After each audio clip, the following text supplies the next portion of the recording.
Abonnez-vous à la chaîne pour voir les dernières vidéos.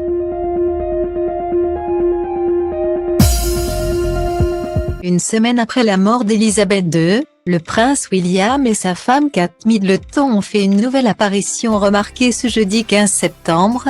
Le couple, plutôt discret depuis l'annonce du décès de la souveraine, s'est en effet rendu à Sandringham, l'un des domaines privés de la famille, pour se recueillir un court moment devant les parterres de fleurs laissés par les Britanniques en hommage à celle qui a régné pendant 70 ans. Tous deux vêtus de noir, le couple a passé du temps à admirer les petits mots laissés devant le château. Rencontrant le public présent, très marqué, semblant triste et fatiguée, la duchesse avait choisi un look sobre mais formel ce jeudi, avec un manteau long ouvert sur une robe couleur corbeau, une petite croix autour du cou. Elle avait choisi de porter les perles de la reine aux oreilles et n'a pas quitté son mari.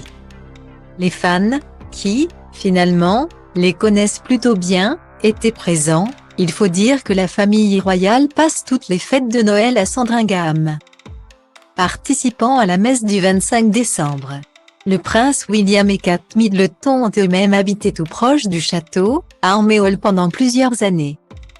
Aujourd'hui, tous les deux vivent à Windsor, où ils avaient effectué une sortie du même genre samedi dernier.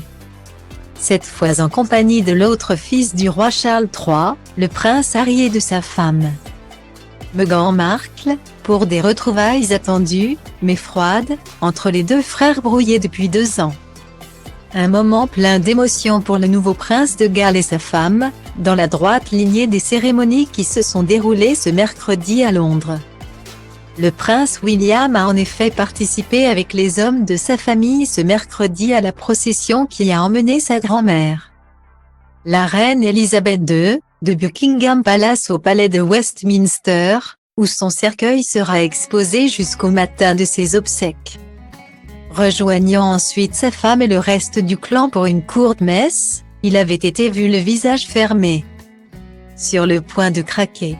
À ses côtés, Kate Middleton était également apparue effondrée, la jeune femme, parfaite dans son manteau Alexander McQueen, avait failli fendre l'armure et fondre en larmes pendant la cérémonie. Attendu lundi 19 septembre, pour les obsèques officielles de la souveraine en compagnie des chefs d'État de la planète entière. Le couple va d'abord pouvoir se reposer. Ce week-end, ils devraient rentrer dans leur nouvelle maison de Windsor retrouver leurs 3 enfants, George, 9 ans, Charlotte, 7 ans, et Louis, 4 ans, très protégés par leurs parents depuis une semaine mais qui pourraient apparaître lors de la cérémonie.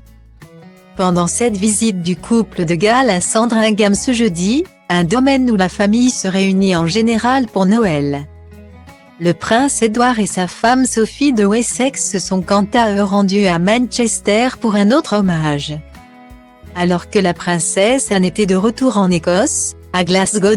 En revanche, le roi Charles III et la reine consort Camilla sont tous les deux rentrés dans leurs domaines respectifs, à la campagne, pour se reposer une journée.